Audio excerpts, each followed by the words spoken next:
hati memuji dan menyembah Tuhan sebelum kita masuk di dalam hadirat-Nya melalui firman Tuhan yang akan dibawakan oleh hambanya Ibu Debbie Octavia. Mari kita sama-sama masuk di dalam hadirat-Nya melalui setiap pujian penyembahan kita.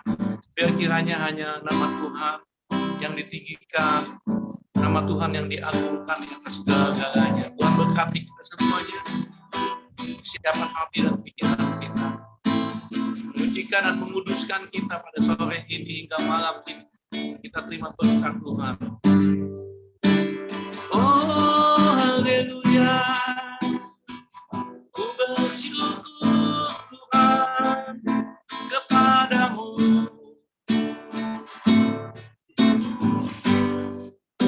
Bersyukur selalu bagi kasih-Mu di dalam hidupku.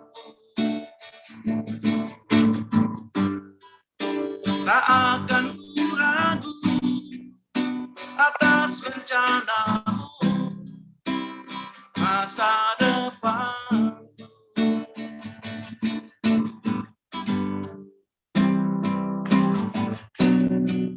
Sebagai Bapa yang baik, akan pernah Kau meninggalkanku. Bagai Bapa yang sangat baik, akan pernah Kau melupakanku. Bukan menari dan bersuka karena-Mu di dalamku, dan bukan minum air bagai rusa rindu. Selalu ku hidup dalam-Mu dan hidupku di dalam-Mu. Oh Yesus, Kau sangat ku cinta. Kita bersyukur kepada Tuhan sore ini karena kasih-Nya. Bersyukur selalu bagi kasih-Mu di dalam hidupku. Tak akan ku ragu atas rencana-Mu untuk masa depan.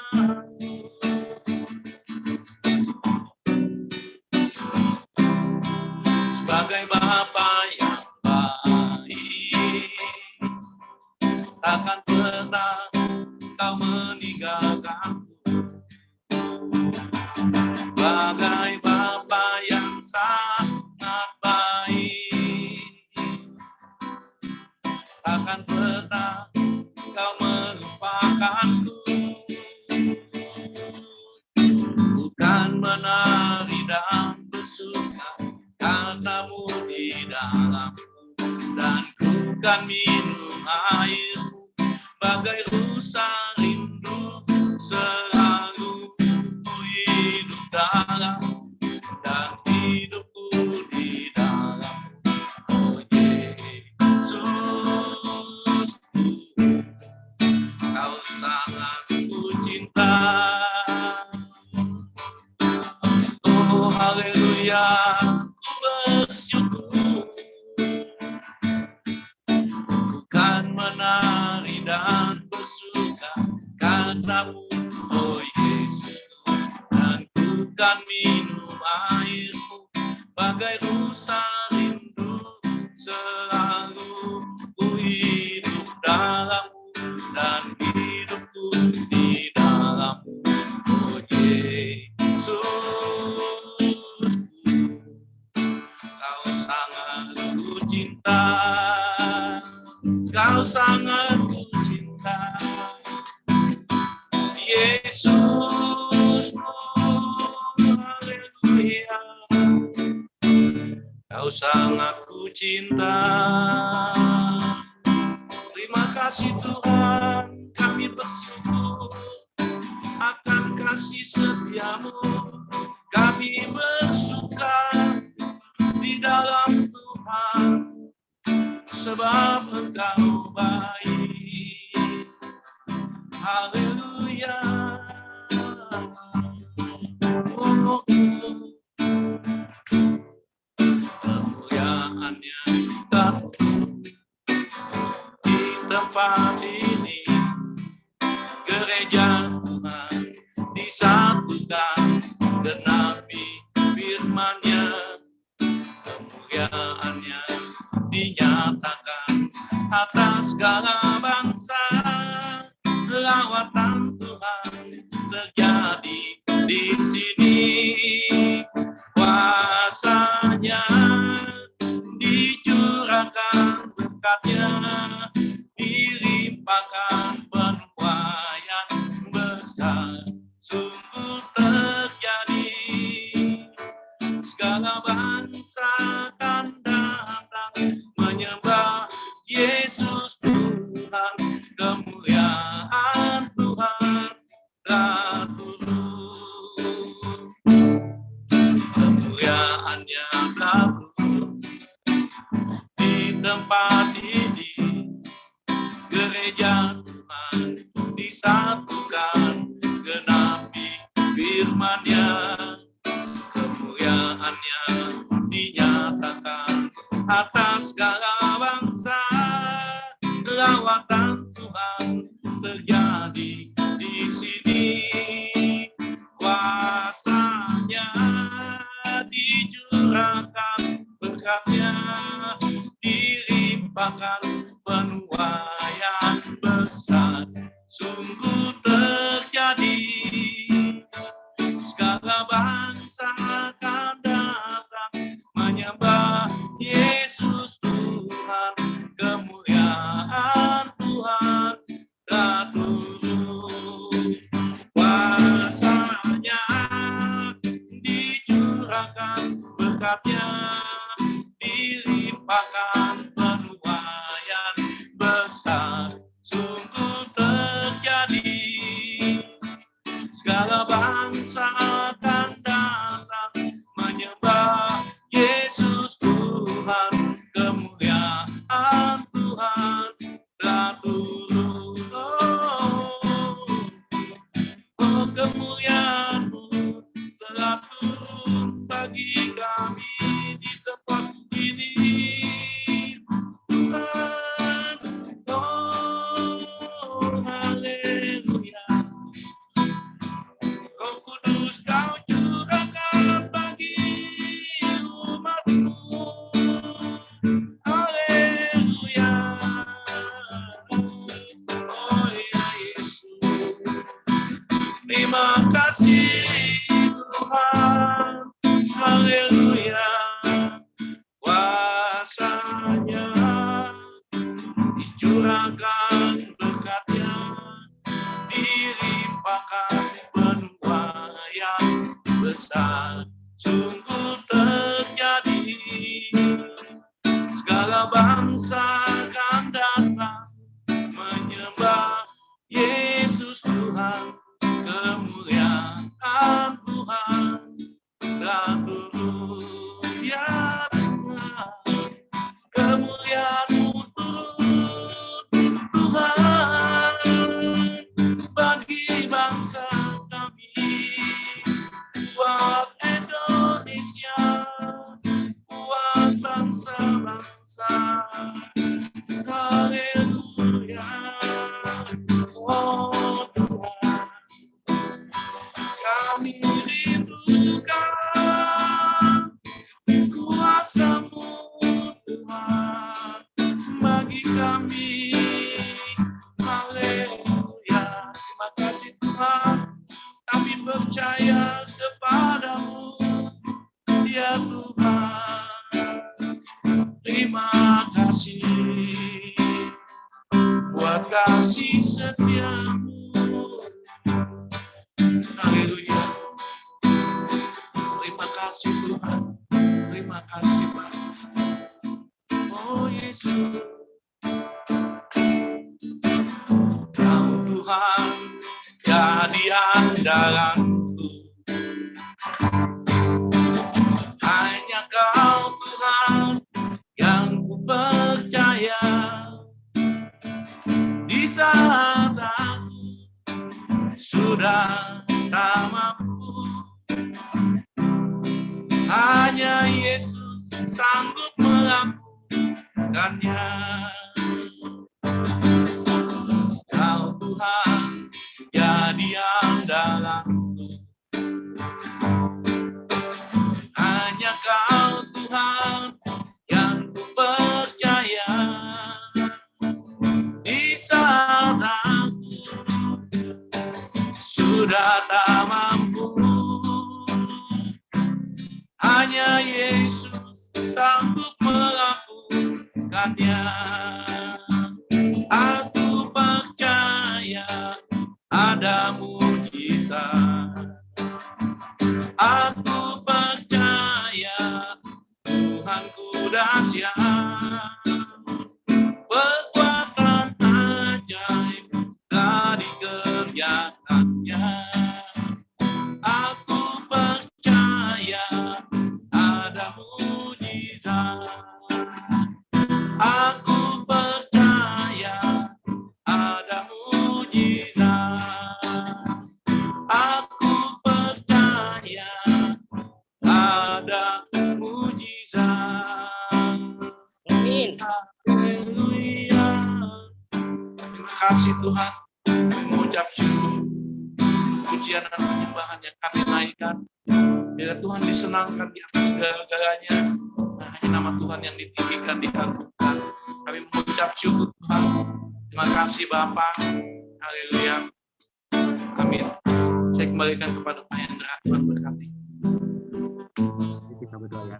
Bapa kami yang bertata dalam surga Tuhan, terima kasih pada sore hari ini Tuhan, menjelang malam, oleh karena kasih anugerah-Mu, kami boleh semuanya dalam lindungan-Mu, kami boleh sehat, boleh kuat, itu semua karena kasih anugerah-Mu ya Bapa. Kami bersyukur, berterima kasih Tuhan, kami dapat memuji, membesarkan nama-Mu Tuhan di Family Ministry ini. Engkau berkati ibadah kami dari awal, pertengahan hingga akhirnya Tuhan. Jauhkan dari segala gangguan sinyal dan kuasa kegelapan serta roh-roh jahat ini mengganggunya.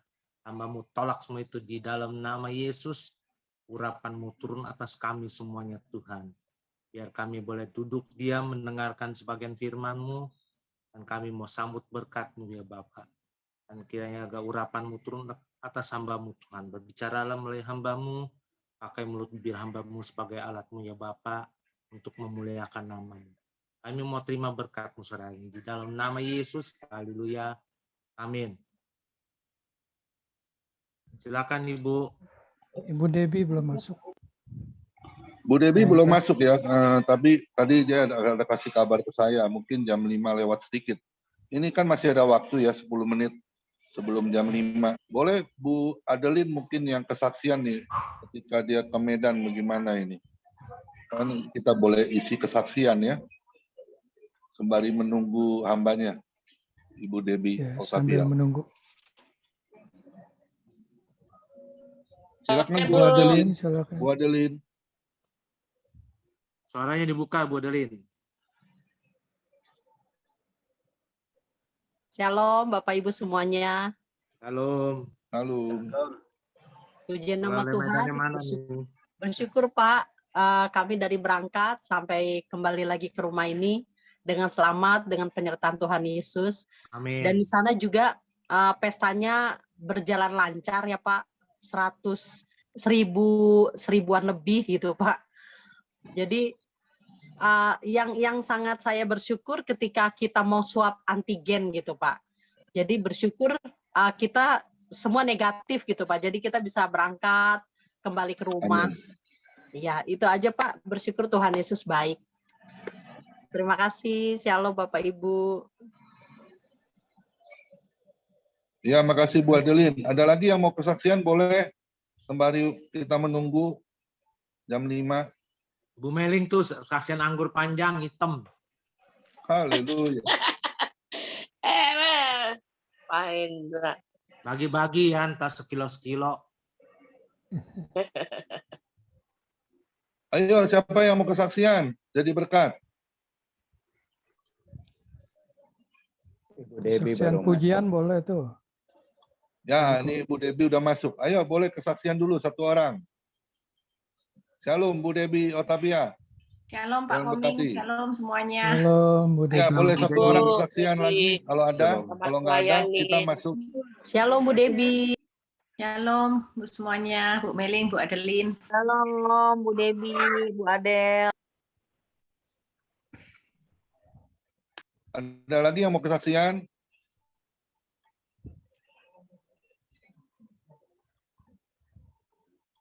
Nggak ada ya? Kalau nggak ada, boleh satu lagu untuk masuk firman Tuhan, Pak Kimli? Pak Derikson deh. Ya, Iya. Pak Derikson boleh. Silakan Pak Derikson.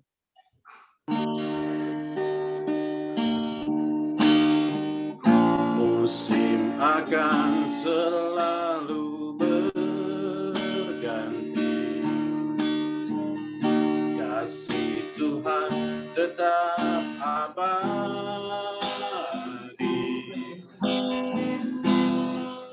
tak akan berubah sampai selamanya.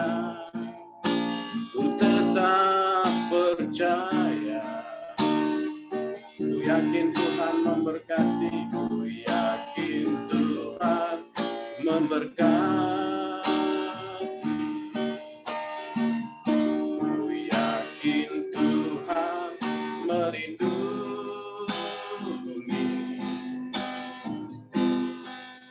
Turun di udara, Tuhan pelihara, karena kasih-Nya Tuhan selalu menolongku, Tuhan selalu menolongku, selalu menjagaku,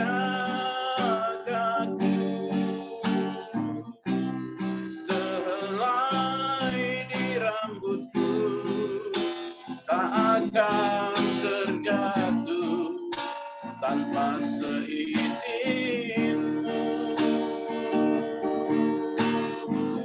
Tuhan selalu menolongku, selalu menjagaku. Dia mengenyangkanku dan peliharaku seumur hidupku. Tuhan selalu menolongku, selalu menjagaku, selai rambutku tak akan terjatuh tanpa seizinmu. Tuhan selalu menolongku, selalu menjagaku. Dia mengenyangkanku dan peliharaku seumur hidupku. Haleluya. Dia mengenyangkanku dan peliharaku seumur hidupku.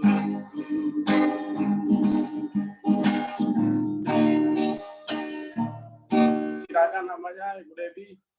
Haleluya.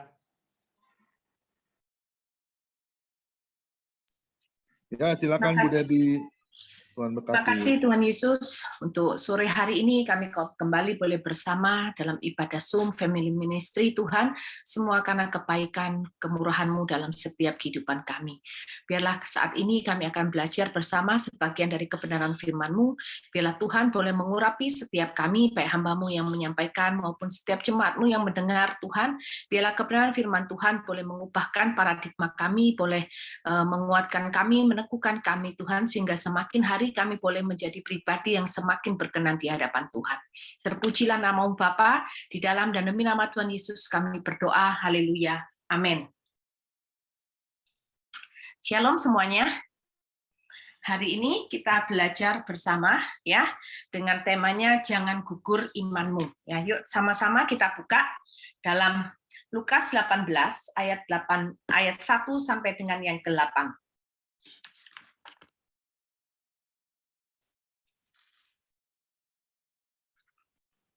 Lukas 18 ayat 1 sampai dengan yang ke-8. Saya bacakan.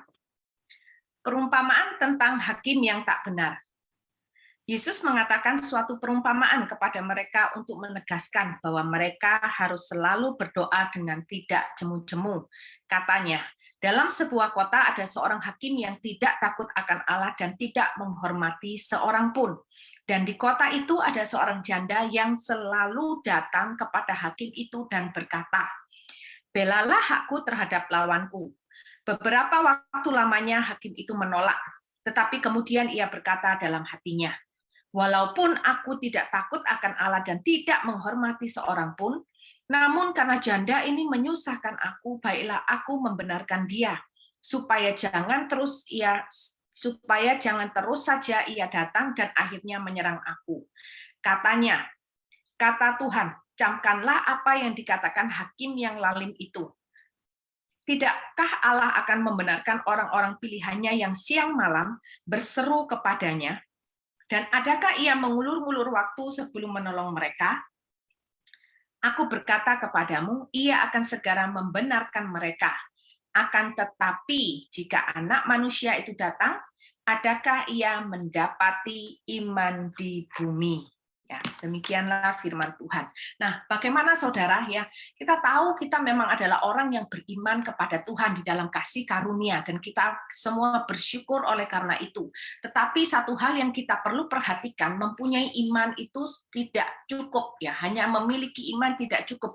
Tetapi kita harus menjaga bagaimana supaya iman kita ini jangan sampai gugur di tengah jalan. Bagaimana supaya kita menjadi orang Kristen, menjadi anak Tuhan yang tetap taat dan setia di dalam iman kita sampai pada akhirnya, tidak peduli apapun yang terjadi dalam kehidupan kita, sebesar apapun masalah yang kita hadapi, sesulit apapun penderitaan yang harus kita jalani, kita harus tetap punya iman yang teguh di dalam Tuhan. Ya, nah gimana caranya supaya kita ini jangan memiliki supaya kita ini jangan gugur imannya? Ya, yang pertama, kita harus menjadikan Tuhan Yesus satu-satunya pertolongan. Amin, saudara. Jadikan Tuhan Yesus satu-satunya pertolongan dalam kehidupan kita. Ya, coba kita baca dalam ayat yang ketiga tadi ya. Dan di kota itu ada seorang janda yang apa, saudara? Selalu datang kepada hakim itu. Ya, dikatakan dalam ayat yang ketiga, janda itu selalu datang kepada hakim itu dan berkata, "Belalah hakku terhadap lawanku." Saudara, ya, janda ini selalu datang kepada hakim. Janda ini tidak pernah datang kepada orang lain untuk meminta pertolongan. Karena apa? Karena janda ini tahu bahwa hakimlah satu-satunya orang yang bisa menolong dia. Jadi janda ini menjadikan hakim itu satu-satunya pertolongan di dalam hidupnya pada waktu itu. Nah, bagaimana dengan kita, saudara? Kita pun juga harus menjadikan Tuhan Yesus satu-satunya pertolongan di dalam kehidupan kita. Mengapa, saudara? Karena kalau kita menjadikan Tuhan Yesus satu-satunya pertolongan dalam kehidupan kita, maka kita itu tidak akan menjadi orang yang bimbang. Kita tidak akan mudah bimbang, tidak mudah untuk terombang-ambing kiri kanan, ya saudara. Orang yang tidak bimbang itu, maka dia akan bersandar sepenuhnya kepada Tuhan. Dia tidak memakai caranya sendiri, dia tidak berpikir dengan caranya sendiri, dia tidak pakai hikmatnya sendiri, tetapi sepenuhnya semuanya itu dia serahkan kepada Tuhan.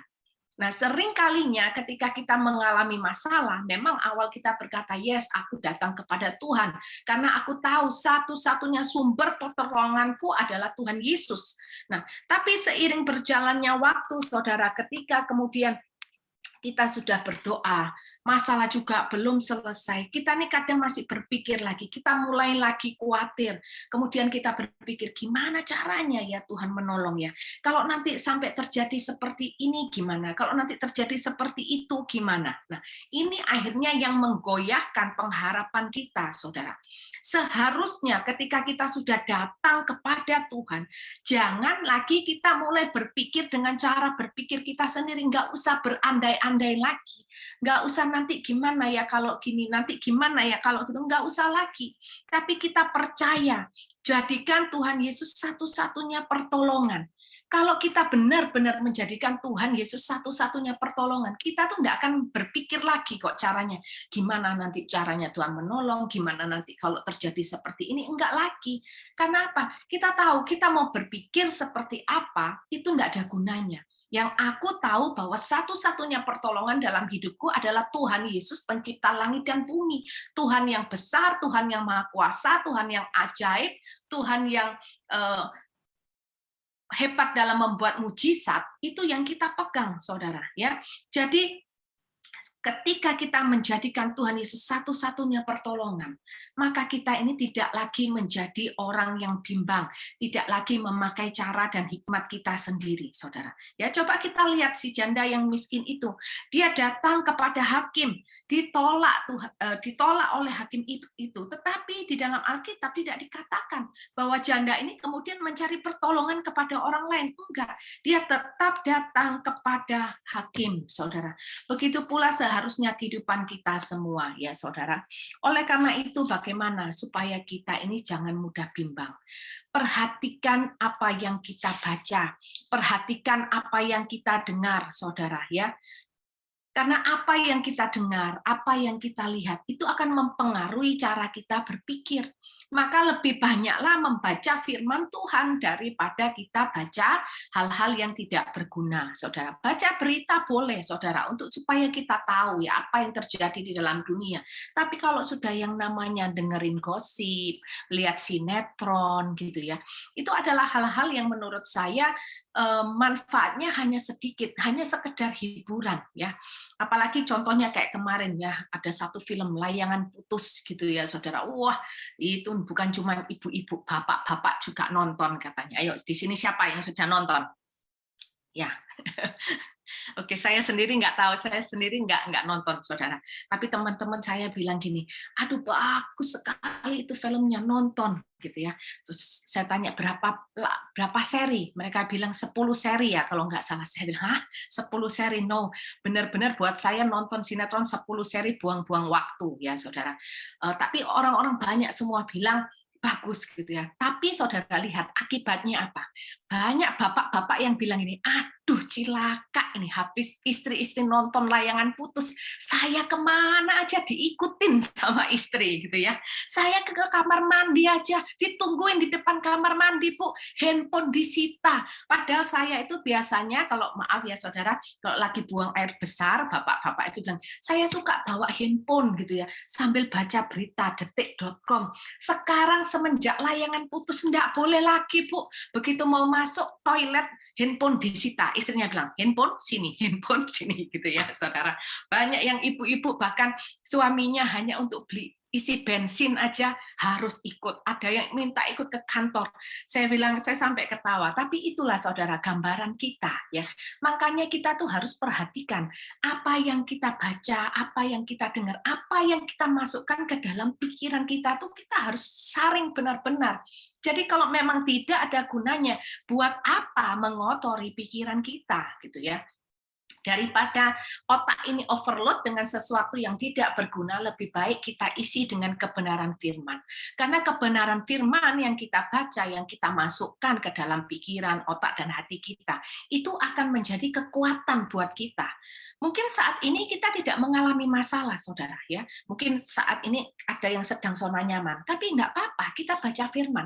Satu kali ketika kita kena masalah, ada masalah dalam kehidupan kita, percayalah firman Tuhan yang sudah pernah kita baca, itu akan keluar, saudara. Roh Kudus akan mengingatkan kita kembali.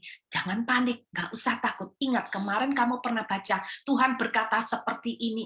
Nah, itu yang akan menjadi kekuatan buat kita. Sehingga kita benar-benar menjadi seorang anak Tuhan, orang yang percaya kepada Tuhan, yang tidak pernah bimbang lagi imannya, supaya iman kita itu jangan gugur, saudara, ya. Dalam Mazmur 121 ayat 1 sampai yang ketiga, nyanyian Syiarah, ya.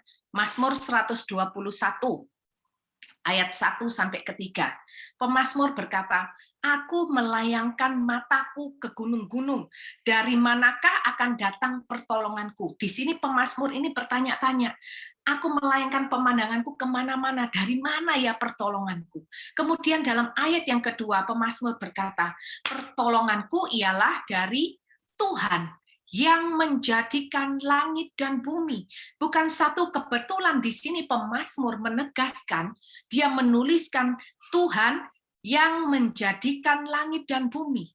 Bukan hanya berkata, pertolonganku ialah dari Tuhan, titik. Tidak, tetapi dia menambahkan yang menjadikan langit dan bumi. Di sini pemazmur ingin memberikan penegasan kepada kita bahwa pertolongan kita itu datang dari Tuhan yang maha kuasa, yang maha dahsyat, yang menciptakan langit dan bumi. Artinya apa? Engkau tidak perlu khawatir, engkau nggak perlu bimbang, karena pertolonganmu datang dari yang maha sempurna, saudara, ya.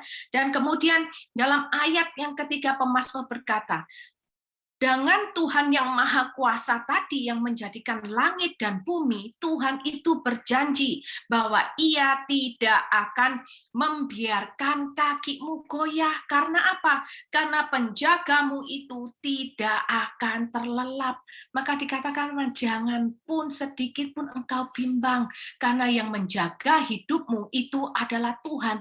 Dia tidak pernah terlelap, matanya selalu tertuju kepada hidupmu. Apapun yang engkau lalui, setiap detik apa yang engkau lalui, Tuhan itu tahu, saudara. Makanya kita harus benar-benar percaya, saudara, kalau kita menjadikan Tuhan Yesus satu-satunya pertolongan dalam kehidupan kita, kita itu tidak akan pernah bimbang lagi. Seperti yang dikatakan pemazmur tadi, enggak perlu bimbang. Kakimu tidak akan dibiarkan goyah, ya. Contohnya siapa? Kita lihat Musa, ya. Dalam Keluaran 33 ayat yang ke-15. Berkatalah Musa kepadanya, kepada Tuhan, jika engkau sendiri tidak membimbing kami, janganlah suruh kami berangkat dari sini. Di sini Musa berkata kepada Tuhan bahwa apa? Musa tidak akan mau melangkah bila Tuhan tidak menyertainya. Musa tidak berani melakukan apapun tanpa Tuhan. Karena Musa begitu tahu dan percaya bahwa hanya Tuhanlah satu-satunya pertolongan bagi dia dan bagi umat Israel, saudara. Ya. Kita kalau menjadikan Tuhan Yesus satu-satunya pertolongan dalam kehidupan kita tidak akan berani melangkah sebelum memang Tuhan memberikan perintah kepada kita. Tanpa penyertaan Tuhan, tanpa melibatkan Tuhan, kita tidak akan berani mengambil keputusan dalam hidup ini.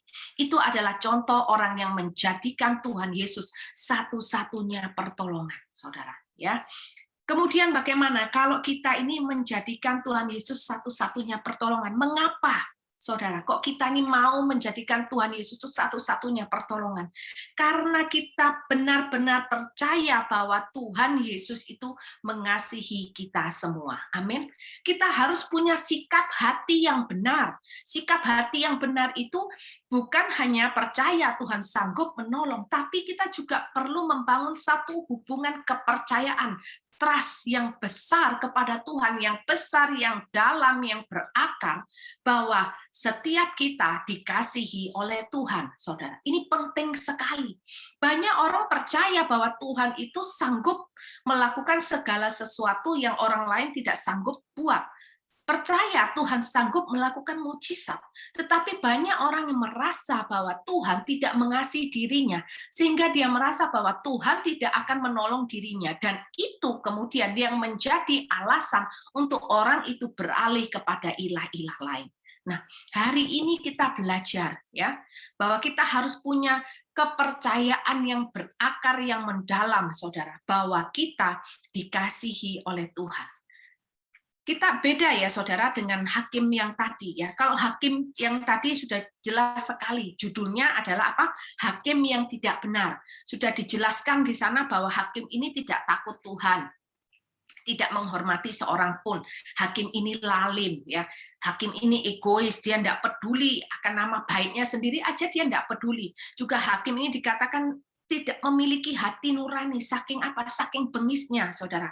Hakim ini hanya cinta kepada dirinya sendiri, saudara. Ya, tetapi saudara, kalau kita menjadikan Tuhan Yesus satu-satunya pertolongan, karena kita ini tahu bahwa Tuhan Yesus mengasihi kita dan tidak ada orang lain yang dapat mengasihi kita seperti kasih Yesus. Kalau janda ini aja percaya, hakim yang jahat tadi, hakim yang bengis, hakim yang egois aja, janda ini percaya, dia berusaha. Sekalipun ditolak, dia berusaha terus, karena dia berpikir begini, siapa tahu nanti mungkin keberapa kalinya saya datang, hakim ini tergerak hatinya untuk menolong saya. Nah, janda ini ketika melihat hakim yang jahat aja, dia punya satu kepercayaan walaupun hanya kecil sekali kemungkinannya. Kita ini beda. Tuhan Yesus ini mengasihi kita itu dengan kasih-Nya yang sempurna, saudara. Jadi benar-benar kita harus percaya. Kenapa kok kita menjadikan Tuhan Yesus satu-satunya pertolongan dalam kehidupan kita? Karena kita tahu tidak ada satu pribadi pun yang mengasihi kita seperti Tuhan Yesus mengasihi kita semua. Amin, saudara. Kasih Tuhan buat kita tuh sempurna, saudara ya. Tuhan itu tidak dapat mengasihi kita lebih daripada saat ini dia mengasihi kita, ataupun saat ini Tuhan tidak bisa mengasihi kita kurang dari kasih-Nya kita kepada kita saat ini, saudara. Nggak bisa. Kasih Tuhan buat kita saat ini tuh sudah sempurna. Ya. Sempurna itu berarti sudah tidak bisa lebih lagi ataupun tidak bisa berkurang.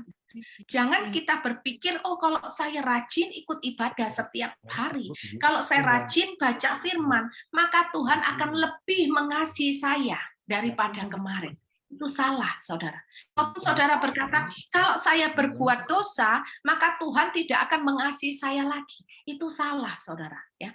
Tetapi kalau hari ini kita lebih menyediakan banyak waktu untuk baca firman, untuk ikut ibadah, itu bukan untuk Yesus mengasihi kita lebih, tetapi itu artinya kita yang mengasihi Yesus itu lebih daripada yang kemarin. Amin, saudara. Kalaupun kita berbuat dosa, kasih Tuhan itu tidak pernah berkurang. Dia tidak langsung membenci kita, mendepak kita, enggak, saudara. Tetapi Tuhan memang akan memberikan pendisiplinan kepada kita. Itu semua pun juga karena apa? Karena kasih-Nya kepada kita. Tuhan memberikan teguran kepada kita karena kasih-Nya kepada kita supaya kita kembali kepada jalan yang benar, supaya kita tidak menjadi anak yang terhilang. Amin, saudara, ya. Jadi kalau kita berbuat sesuatu yang menyenangkan hati Tuhan, ya, itu memang membuat Tuhan itu lebih berkenan kepada kita. Tetapi bukan berarti Tuhan lebih mengasihi kita, ya. Tuhan mengasihi kita itu dengan kasih-Nya yang sudah sempurna, tidak bisa lebih, tidak bisa kurang. Amin, saudara, ya. Nah, coba kita lihat dalam Matius 11 ayat 28 dikatakan, marilah kepadaku, ya, Matius 11:28. Marilah kepadaku semua yang letih lesu dan berbeban berat, aku akan memberikan kelegaan kepadamu. Kata marilah di sini adalah apa? Sebuah ajakan di mana Tuhan Yesus yang mengajak sendiri, di mana Tuhan Yesus yang memberikan undangan. Artinya apa, saudara? Bahwa di sini Tuhan Yesus memberikan satu kepastian bahwa Dia akan menolong setiap orang yang datang kepadanya karena kasih-Nya kepada kita. Amin, saudara. Jadi makanya kita tuh enggak perlu ragu ketika kita menjadikan Tuhan Yesus satu-satunya pertolongan. Karena apa? Memang Tuhan Yesus sendiri yang mengajak, saudara. Ayo, mari semua yang letih, lesu, dan berbeban berat, aku akan memberikan kelegaan kepadamu. Tuhan berkata, ayo kamu siapapun yang lagi susah, datanglah kepadaku dan aku akan pasti memberikan pertolonganku kepadamu. Itu yang Tuhan janjikan. Makanya kita tidak perlu ragu lagi, saudara, bahwa dalam hidup ini kita harus menjadikan Tuhan Yesus satu-satunya pertolongan. Dan kalau kita ini menjadikan Tuhan Yesus satu-satunya pertolongan dalam kehidupan kita, maka yakin dan percayalah, iman kita tidak akan pernah gugur di tengah jalan. Amin, saudara. Ya. Yang kedua, apa yang harus kita lakukan? Kalau tadi yang pertama menjadikan Tuhan Yesus satu-satunya pertolongan. Yang kedua, supaya iman kita tidak gugur di tengah jalan, kita harus miliki iman yang benar, saudara. Ya, iman yang benar itu adalah iman yang percaya tanpa batas, saudara. Yuk katakan, aku mau punya iman yang percaya tanpa batas. Ya, coba kita lihat ya, janda itu, ketika dia bertemu dengan hakim, apa yang janda miliki saat itu? Dia nggak punya apa-apa, saudara. Ya, dikatakan apa? Janda itu miskin. Dia juga nggak punya kekuasaan. Ya, dia sudah nggak punya kekuasaan. Dia masih miskin. Artinya apa? Dia juga nggak punya uang yang bisa dia berikan kepada hakim itu. Dia nggak bisa nyogok juga. Ayolah Pak Hakim, ini aku punya uang banyak. Aku tak kasih kamu bantu aku. Nggak bisa. Ya. Dia nggak bisa menyogok hakim itu juga. Dia nggak punya satu apapun lagi yang bisa untuk membuat hakim ini menolong dia. Tetapi di dalam keterbatasannya, janda ini, dia tidak pupus harapan. Dia tetap punya percaya yang tanpa batas. Itu yang harus kita miliki, saudara. Ya, mungkin saudara berkata, masalahku ini besar, Bu. Masalahku ini sudah rumit sekali. Itu yang membuat kita tidak datang kepada Tuhan. Karena apa? Percayanya kita kepada Tuhan, kita berikan batasan-batasan. Seolah-olah Tuhan itu tidak sanggup untuk menolong kita. Karena kita melihat masalah kita itu terlalu besar, saudara. Kita lihat ketika Tuhan Yesus melakukan mujizat.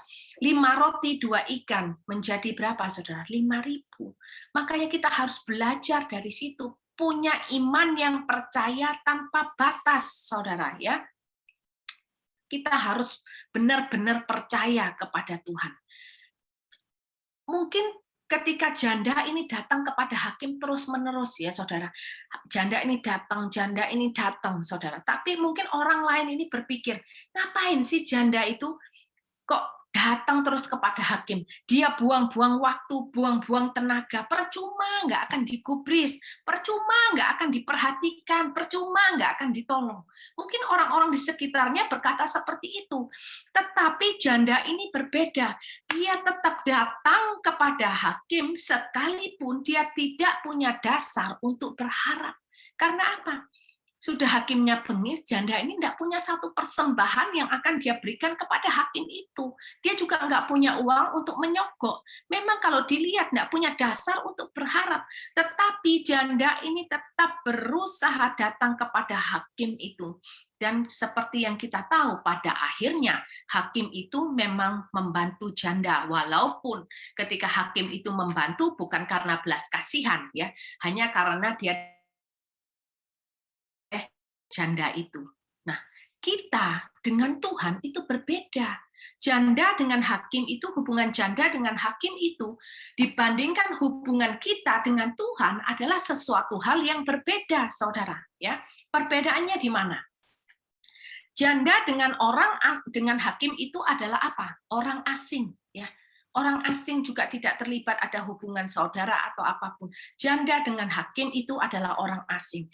Tetapi kita dengan Tuhan, kita adalah orang-orang pilihannya. Amin, saudara. Ya, Yang kedua, perbedaannya apa? Ketika janda ini datang kepada hakim, hakim ini menyuruh janda ini pergi. Dia menolak janda ini, saudara. Beda dengan kita. Kalau kita, Tuhan sendiri yang meminta kita datang untuk menghampiri dia, saudara. Yang ketiga, janda ini datang kepada hakim dengan usahanya sendiri.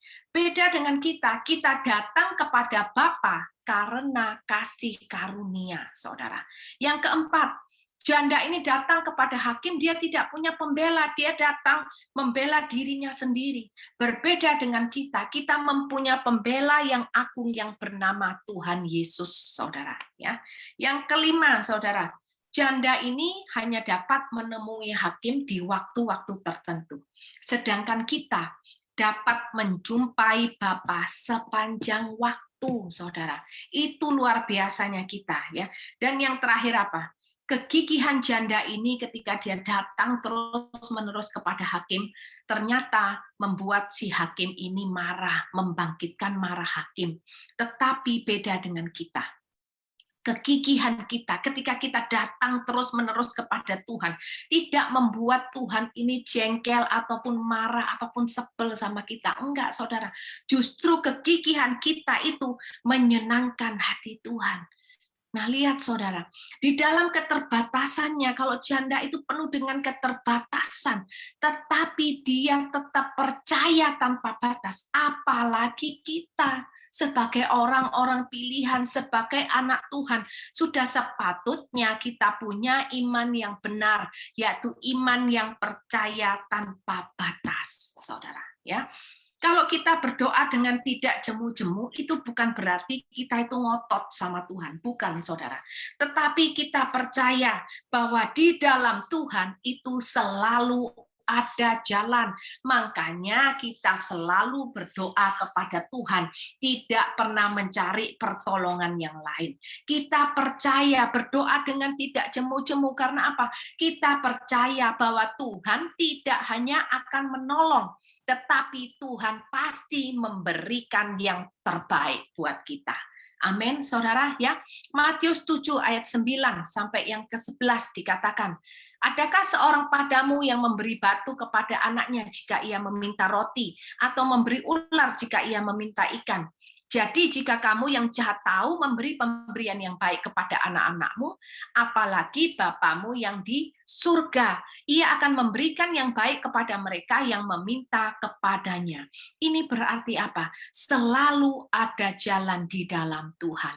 Makanya kita harus punya iman yang percaya tanpa batas, karena tidak peduli seberapa besar masalah kita, seberapa rumit masalah yang kita hadapi, di dalam Tuhan itu selalu ada jalan, dan Tuhan bukan hanya akan menolong, tetapi Tuhan pasti memberikan yang terbaik kepada kita.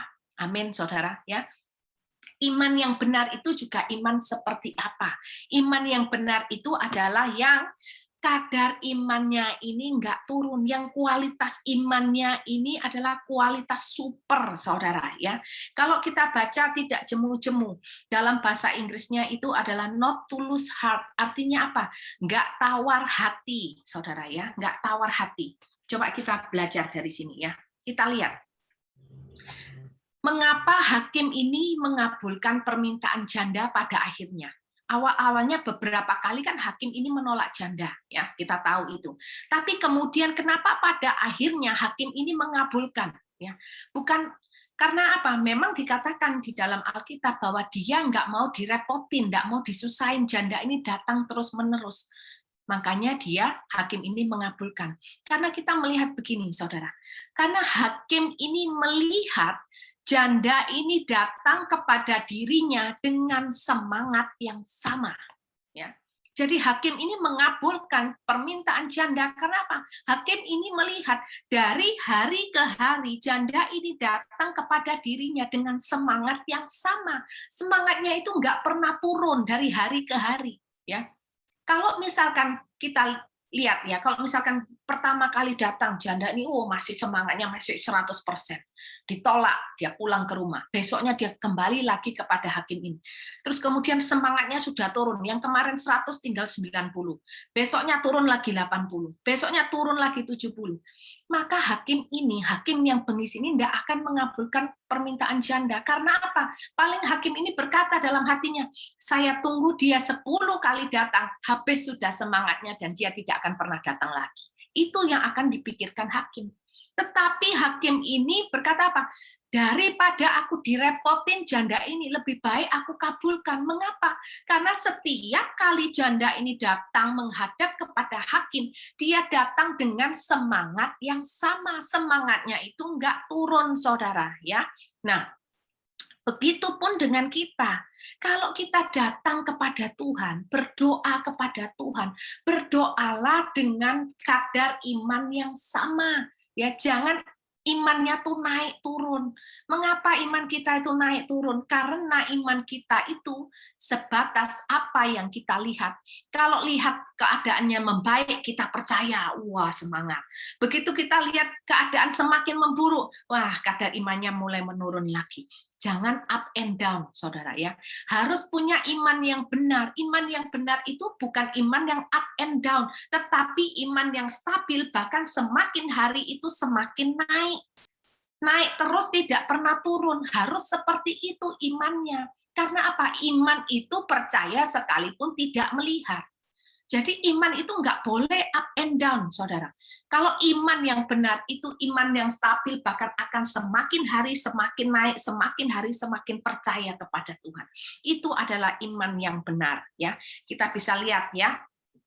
Contohnya ya di dalam Matius 15 ya tentang kisah perempuan Kanaan ya. Kalau coba kita lihat Matius 15 ayat 22 ya. Perikopnya di sana dikatakan apa? Matius 15 ayat 22. Perikopnya dikatakan perempuan Kanaan yang percaya ya. Kita garis bawahi yang percaya ya. Mengapa kok dikatakan perempuan Kanaan yang percaya ya? Perempuan ini kita tahu dia bukan perempuan ini bukan keturunan Yahudi ya, Saudara. Kita coba lihat dalam Matius 15 ayat yang ke-22. Ya, nanti kita lihat sampai yang ayat yang ke-28 ya. Matius 15 ayat 22. Maka datanglah seorang perempuan Kanaan dari daerah itu dan berseru, "Kasihanilah aku ya Tuhan." Perempuan ini mengaku bahwa Yesus adalah Tuhan. Makanya dia berkata, "Ya Tuhan, anak Daud, karena anakku perempuan kerasukan setan dan sangat menderita." Ya, jadi perempuan Kanaan ini dia percaya bahwa Tuhan Yesus adalah Tuhan. Kemudian dalam ayat yang ke-23 dikatakan apa? Tetapi Yesus sama sekali tidak menjawabnya. Sama Tuhan Yesus enggak digubris sama sekali, saudara. Ini yang diterima oleh perempuan itu ya. Tuhan Yesus sama sekali tidak menjawabnya. Lalu murid-muridnya datang dan meminta kepadanya, kepada Tuhan Yesus, suruhlah ia pergi. Ia mengikuti kita dengan berteriak-teriak. Coba lihat saudara, perempuan Kanaan ini datang kepada Tuhan. Dia berkata, "Ya Tuhan," dengan satu penegasan bahwa dia percaya Tuhan Yesus adalah Tuhan. Tapi kemudian apa yang dia terima, Yesus sama sekali tidak menjawabnya. Kemudian masih ditambah lagi murid-murid Yesus meminta kepada Yesus agar perempuan Kanaan ini diusir, saudara. Ya. Kemudian ayat 24, jawab Yesus, "Aku diutus hanya kepada domba-domba yang hilang dari umat Israel." Dengan kata lain, Tuhan Yesus berkata apa? Aku diutus bukan untuk kamu perempuan Kanaan. Kamu perempuan Kanaan itu nggak masuk dalam listnya, nggak ada masuk di dalam list. Kamu bukan siapa-siapa. Ya. Tapi kemudian dalam ayat yang ke-25, kita lihat apa reaksi dari perempuan itu setelah dia mengalami penolakan demi penolakan. Reaksinya dalam ayat 25. Tetapi perempuan itu mendekat dan menyembah, saudara. Tetapi perempuan itu mendekat dan menyembah dia sambil berkata, "Tuhan, tolonglah aku." Kita lihat perempuan Kanaan ini dikatakan perempuan Kanaan yang percaya karena apa? Sekalipun dia mengalami penolakan demi penolakan, dia tidak turun kadar imannya, bahkan dia menunjukkan imannya itu makin lebih sungguh-sungguh lagi. Dia mendekat dan dia menyembah kepada Tuhan. Kemudian ayat yang ke-26. Tetapi Yesus menjawab, tidak patut mengambil roti yang disediakan bagi anak-anak dan melemparkannya kepada anjing, saudara. Ya, memang pada waktu itu ketika bukan keturunan Yahudi itu dianggap hina, ya, disamakan seperti anjing, saudara. Tidak seperti umat Israel yang pada waktu itu dipandang luhur, dipandang mulia, begitu ya. Nah, setelah dikatakan seperti itu, perempuan ini dalam ayat yang ke-27 dia berkata, kata perempuan itu apa? Benar Tuhan. Dia nggak bilang, Tuhan kok ngomongnya seperti itu. Enggak, saudara. Tapi dia berkata apa? Benar Tuhan. Artinya apa? Dia menyamakan persepsinya dengan Tuhan. Dia berkata, enggak apa-apa Tuhan, it's okay. Namun anjing itu makan remah-remah yang jatuh dari meja tuannya. Artinya apa? Dia akan tetap percaya bahwa Tuhan akan menolong meskipun caranya berbeda dengan apa yang dia pikirkan. Mungkin ketika dia datang kepada Yesus, dia berharap mendapatkan sesuatu seperti yang dia inginkan. Tapi kemudian Tuhan Yesus berkata apa? Enggak patut engkau mengambil roti yang disediakan bagi anak-anak dan melemparkannya kepada anjing. Tapi perempuan ini berkata apa? Enggak apa-apa, benar Tuhan. Enggak apa-apa, walaupun aku ini dianggap seperti anjing, mengambil seperti itu, enggak apa-apa. Artinya apa? Dia menyamakan persepsi dengan Tuhan. Kadar imannya tidak turun, dia tetap percaya bahwa Tuhan akan menolong. Meskipun cara Tuhan menolong berbeda daripada apa yang dia pikirkan. Cara Tuhan menolong itu berbeda dari apa yang dia ekspektasikan ketika dia datang kepada Tuhan. Makanya dalam ayat yang ke-28, Tuhan Yesus berkata apa? Hai ibu, besarlah imanmu. Nah ini saudara, yang kita harus punya iman yang benar yang seperti ini. Iman yang kadar imannya itu tidak naik turun, tetapi yang kadar imannya semakin hari semakin naik. Harus seperti perempuan Kanaan yang percaya ini. Dia bukan orang Yahudi, tapi dia bisa punya iman yang luar biasa kepada Tuhan. Mengalami penolakan tidak menurunkan kadar imannya. Justru dia lebih sungguh-sungguh lagi dia mendekat dan menyembah kepada Tuhan. Itulah saudara, iman yang tidak turun kadar imannya. Iman yang benar, saudara. Ya, kita harus belajar. Jangan kalau lagi zona nyaman, iman kita up. Nanti kalau kita lihat masalah, apalagi sudah berdoa, masalah tidak selesai-selesai, iman kita turun. Lihat keadaan, ya. Lagi susah hati, iman kita turun. Nah, itu yang kita nggak boleh, ya saudara. Nah, yang terakhir, supaya iman kita jangan gugur, adalah percaya waktu Tuhan. Ya, sering kalinya begini, kita percaya Tuhan itu berkuasa. Tapi seringkali kita ini tidak mempercayai waktu Tuhan. Contohnya siapa? Saya sendiri, saudara.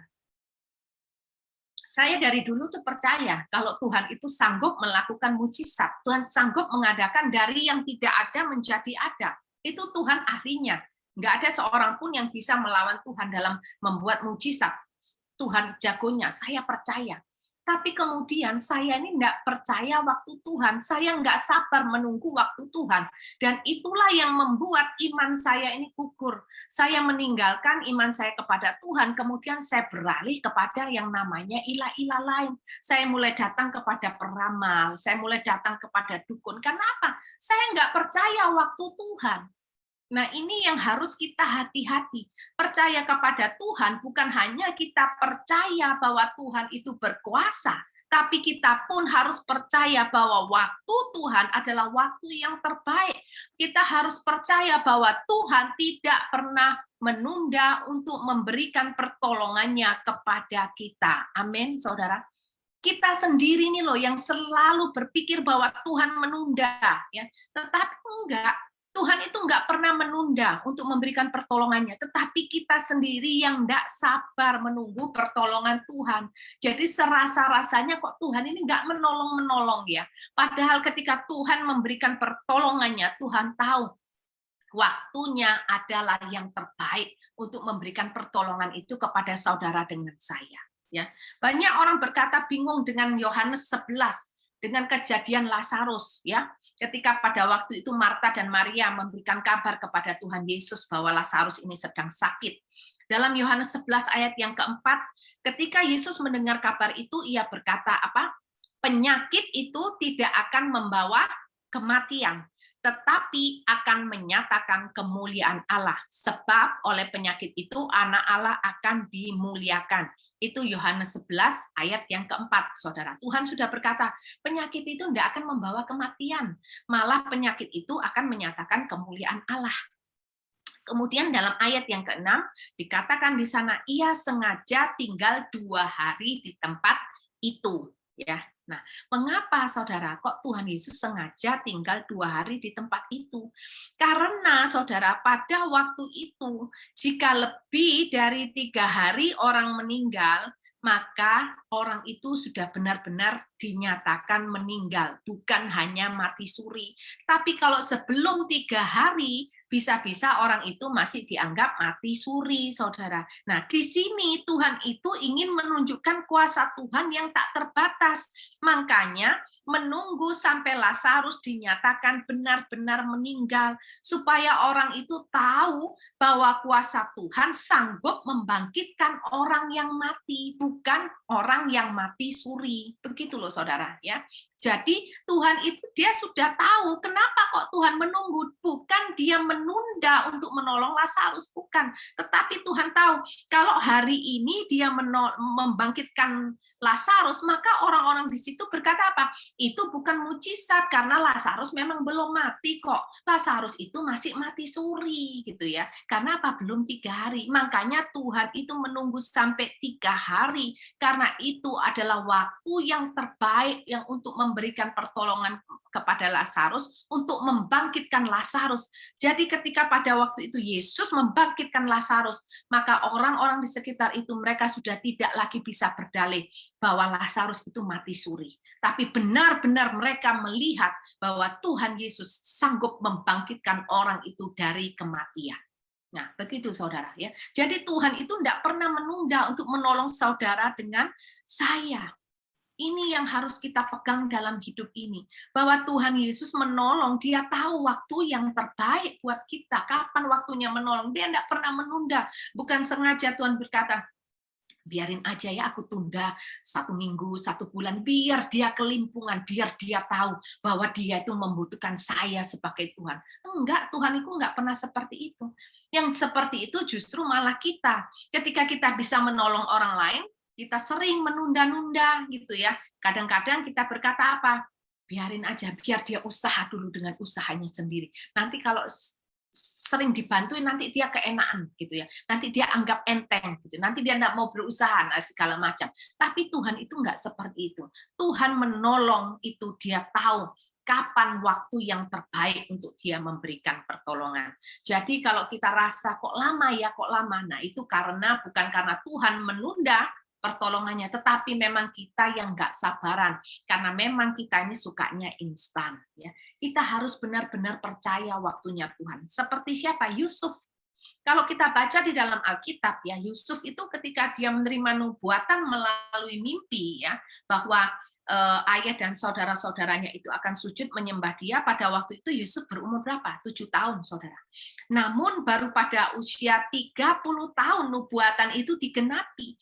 Jadi Yusuf di sini menunggu 23 tahun. Tapi lihatlah, Yusuf adalah seorang yang tetap teguh dalam pengharapan, yang imannya tidak gugur karena Yusuf percaya waktunya Tuhan. Dia sabar menunggu waktu Tuhan selama 23 tahun, saudara. Ya. Kalau kita baca Pengkhotbah 3 ayat 11, ia membuat segala sesuatu indah pada waktunya, bahkan ia memberikan kekekalan di hati mereka.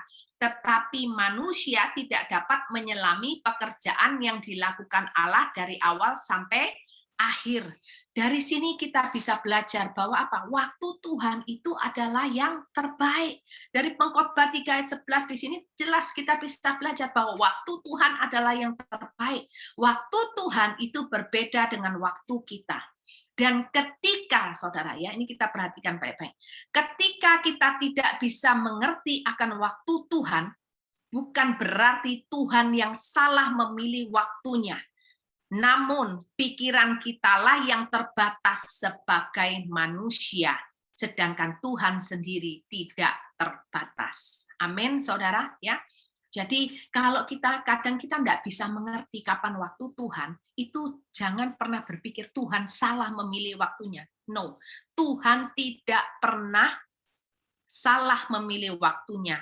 Namun pikiran kita yang sebagai manusia ini yang terbatas, yang tidak bisa menyelami pikiran Tuhan. Amin, saudara. Nah, pantangan buat kita sebagai anak Tuhan itu adalah apa? Tanya, sampai kapan ya Tuhan? Sampai kapan ya Tuhan? Nah itu pantangannya buat orang Kristen. Nggak usah tanya sampai kapan. Percaya waktu Tuhan adalah waktu yang terbaik. Coba kita lihat orang kalau nggak percaya sama waktunya Tuhan. Contohnya seperti siapa? Sarah.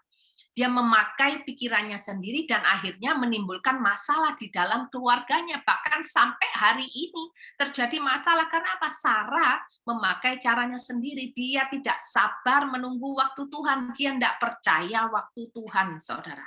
Sama seperti siapa? Dalam Keluaran 32 ayat 1. Ya.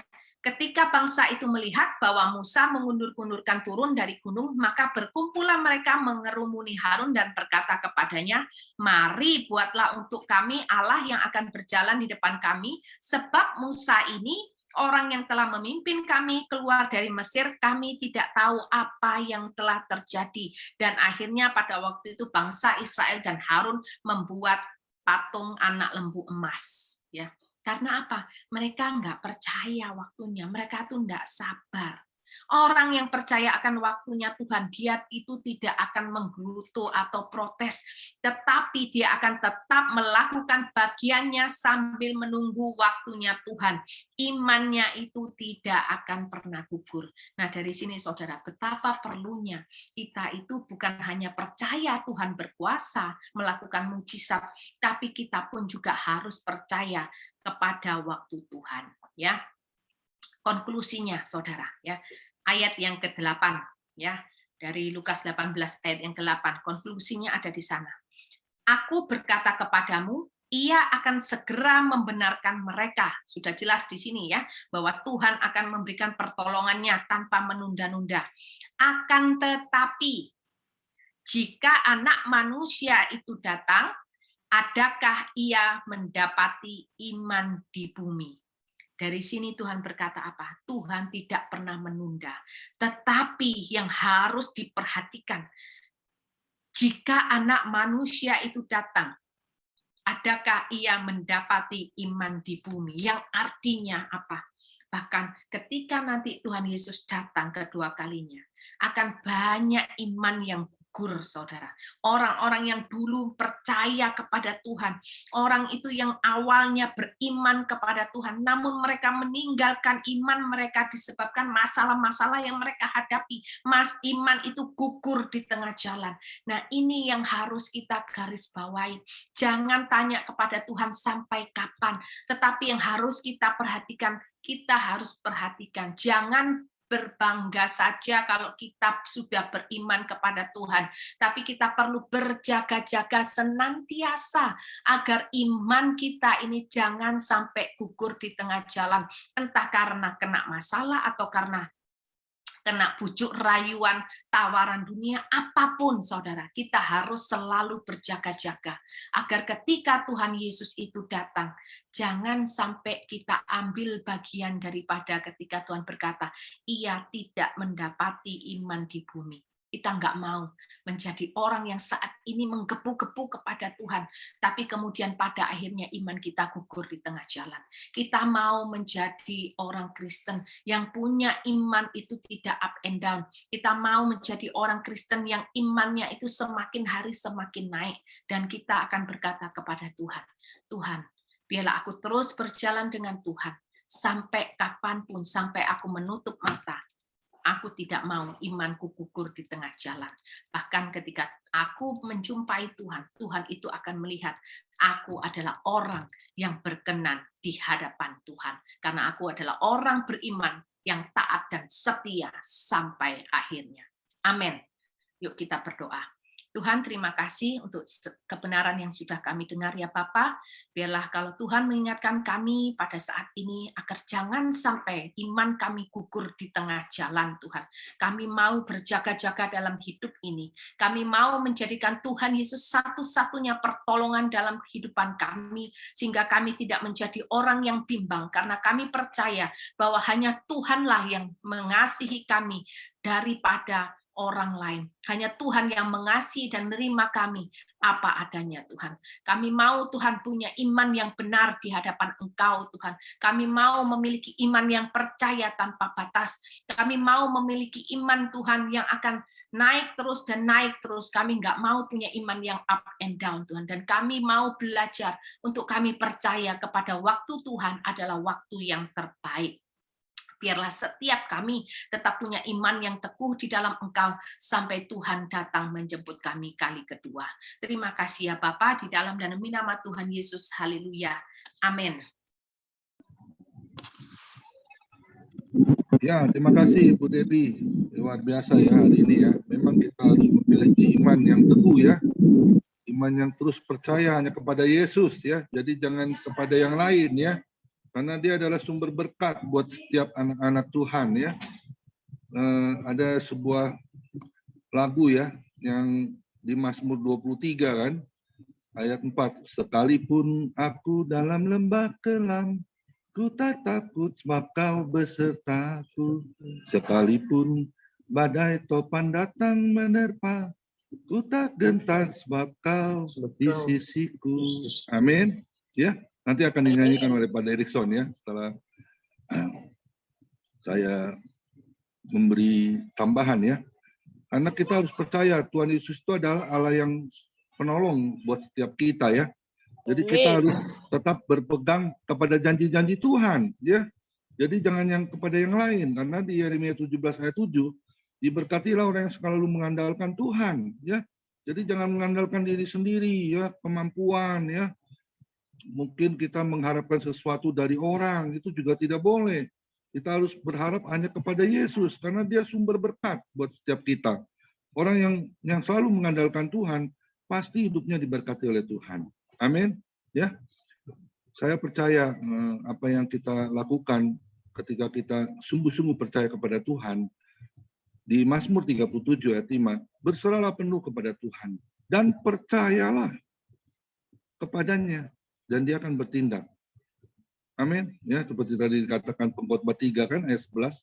Segala sesuatu akan indah pada waktunya Tuhan. Jadi jangan pernah kita pengennya kalau doa selalu maunya dijawab Tuhan langsung ya.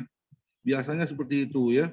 Kalau nggak dijawab-jawab, kadang-kadang, oh Tuhan nggak tolong saya, kemana engkau Tuhan? Nah ini ya. Jadi kita kebanyakan anak-anak Tuhan nggak sabaran ya. Tapi saya percaya di family nggak ada yang seperti itu. Amin. Ya. Kita harus tetap sabar jadi anak Tuhan. Karena ada sebuah lagu kan, Tuhan tak pernah janji langit selalu biru, tetapi dia berjanji berikan kekuatan. Jangan pernah menyerah, jangan pernah berputus asa. Mujizat Tuhan ada bagi yang setia dan percaya. Amin ya. Tuhan nggak pernah janji jalan selalu rata, tetapi dia berjanji selalu dia menyertai hidup kita. Amin. Ya, masalah boleh datang, kapanpun boleh datang. Tapi kita harus ingat, masalah itu akan berlalu. Ya, seperti pandemi COVID saat ini ya, sudah memasuki tahun yang kedua ya. Kita nggak tahu ujungnya seperti apa. Tapi kalau kita tetap berpengharap kepada Tuhan dan percaya kuasa Tuhan, pasti akan datang. Dan saya percaya karena dia yang berkuasa atas langit dan bumi. Dan COVID corona itu akan segera berakhir di muka bumi ini. Asal kita mau tetap teguh iman kita. Percaya penuh kepada Tuhan. Amin. Terima kasih sekali lagi Bu Debbie Otopia yang sudah memberkati kita semua. Tuhan Yesus memberkati. Silakan Pak Derison, kita mendengar lagu pujian terlebih dahulu. Kita masuk doa siapa. Sebelum kita berdoa syafaat, kita angkat pujian buat Tuhan.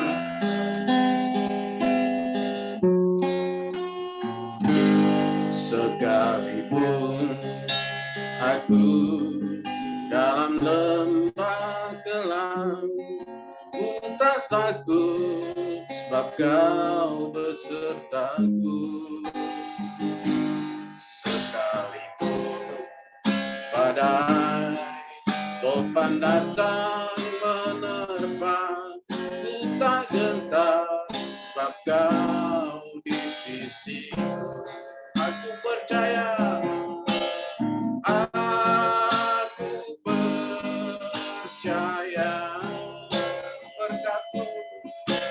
berkat-Mu atasku melimpah,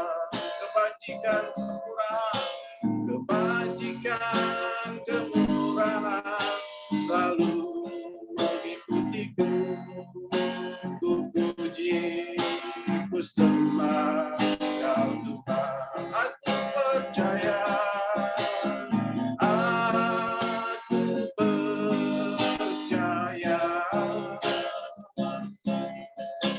berkat-Mu atasku melimpah, kebajikan kemurahan selalu mengikutiku. Ku puji, ku sembah Kau Tuhan. Ku puji, ku sembah Kau Tuhan.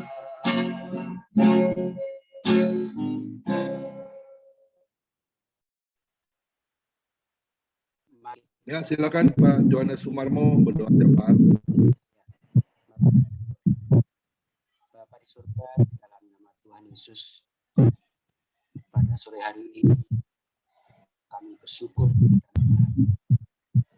karena Engkau telah mengingat kami melalui Ibu Evangelis Debbie Octavia. Engkau telah mengingatkan kami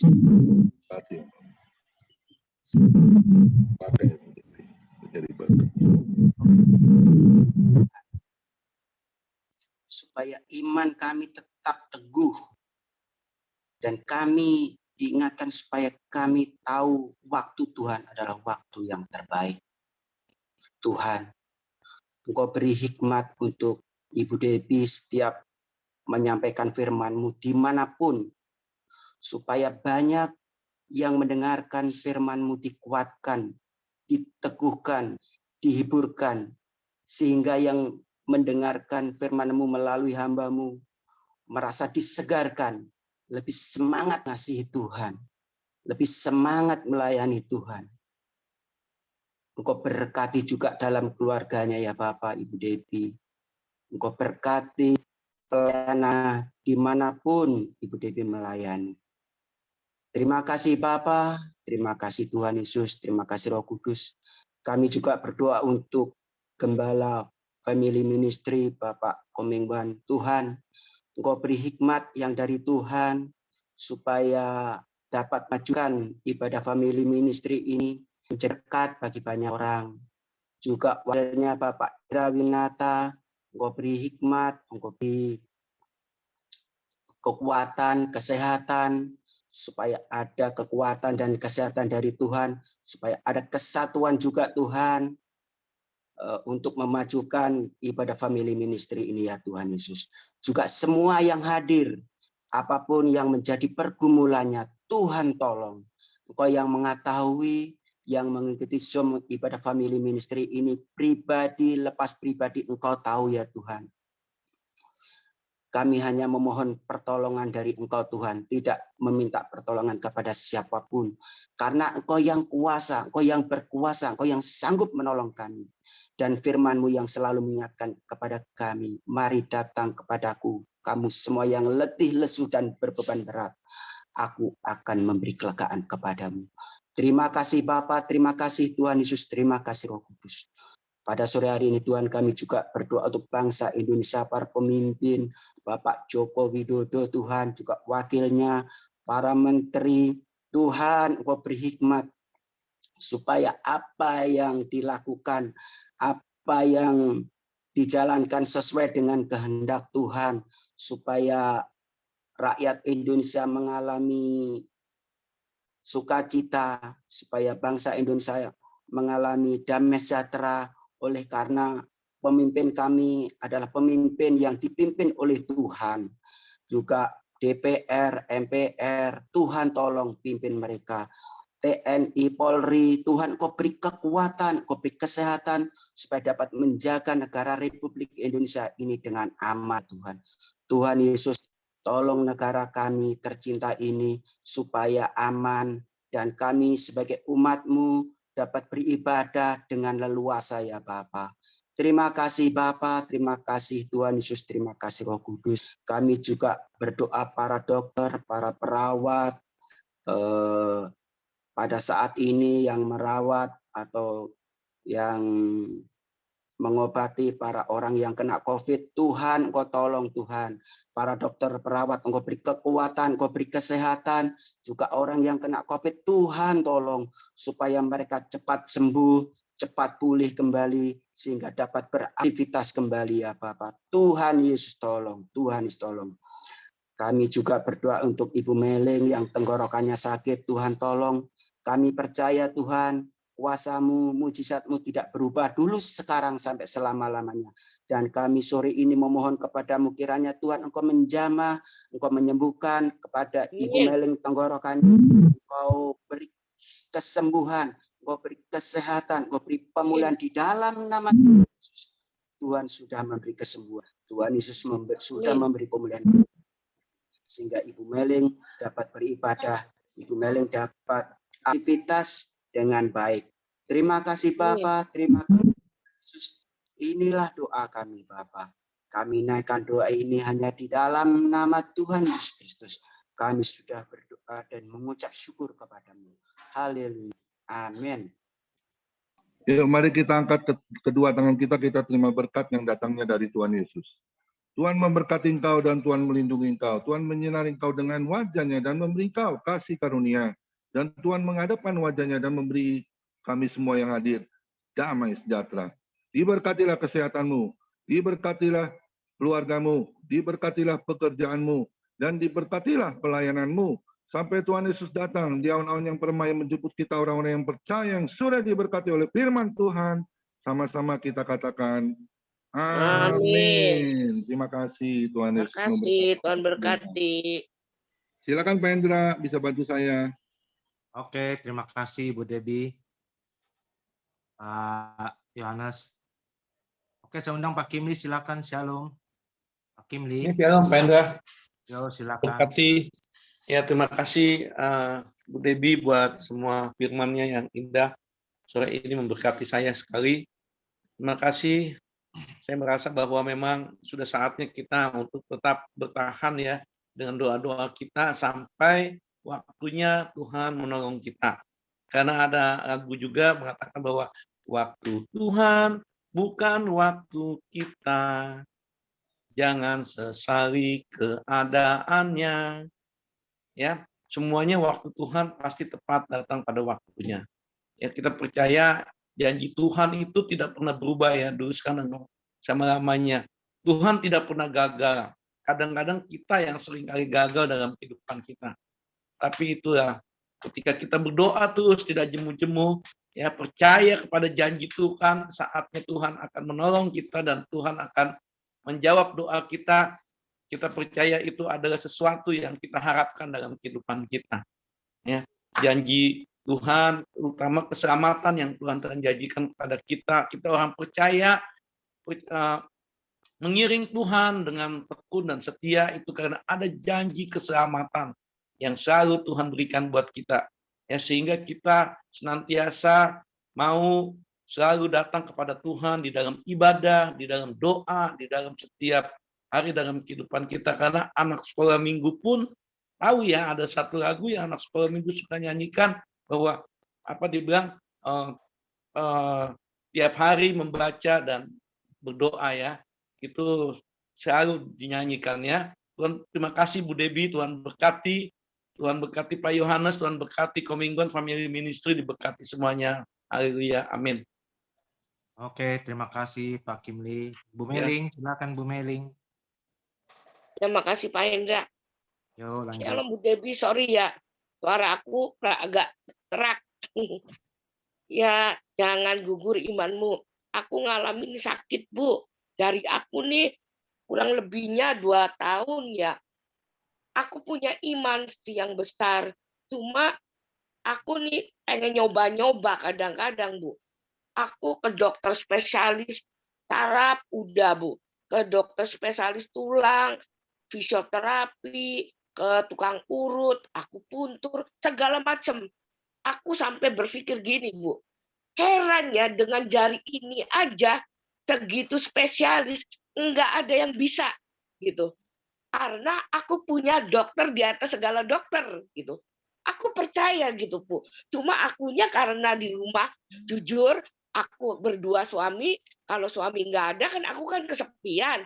Jadi aku pergilah ke dokter, sambil ke dokter tuh sambil aku ngobrol-ngobrol, sambil aku nginjilin orang yang sakit. Disitulah aku. Nah, udah gitu tapi aku percaya, aku punya iman, Bu, bahwa waktu Tuhan pasti yang terbaik buat aku. Cuma akunya bandel, Bu, jujur. Akunya nggak tunduk sama suami. Suamiku kadang-kadang, anakku juga, Mama, sebenarnya Mama tuh nggak ada sakit apa-apa. Gitu. Karena aku juga ngomong ke dokter, Bu, semua aku tuh bisa digerakin. Cuma nggak tahu apa yang bikin aku sakit jariku. Aku semua bisa digerakin gitu jarinya apa. Ya aku bersyukur aja. Setiap pagi aku ketuk hati Tuhan. Aku minta ampun terus sama Tuhan. Tuhan aku tahu nih. Aku sebenarnya karena di rumah aku sendirian. Jadi aku jujur sering pegang HP. Karena di HP juga bukannya hal-hal yang negatif. Aku kan yang positif. Dengar firman. Aku baca-baca renungan. Sebenarnya begitu, cuma akunya nggak tunduk sama suami. Sekarang suamiku kebenaran lagi keluar sebentar, lagi ngambil martabak. Nah, udah gitu, tadi juga ke kamar lihat aku lagi Zoom lagi gitu. Jadi memang suamiku kurang perhatian. Akunya banyaknya di kamar sambil ituin HP terus gitu.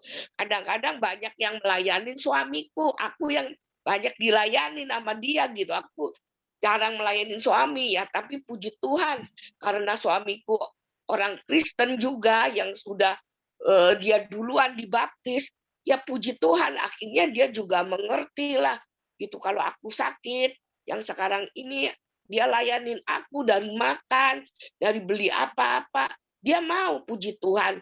Ya kita imanin aja waktu Tuhan pasti yang terbaik. Rencana mungkin suamiku mau cabut wifi-nya karena aku bandel.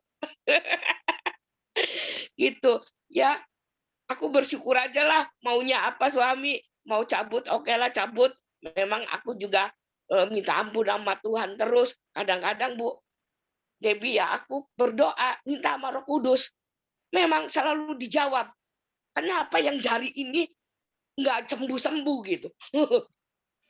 Bukannya aku Tuhan jahat ya. Aku tahu akunya bandel gitu. Makasih.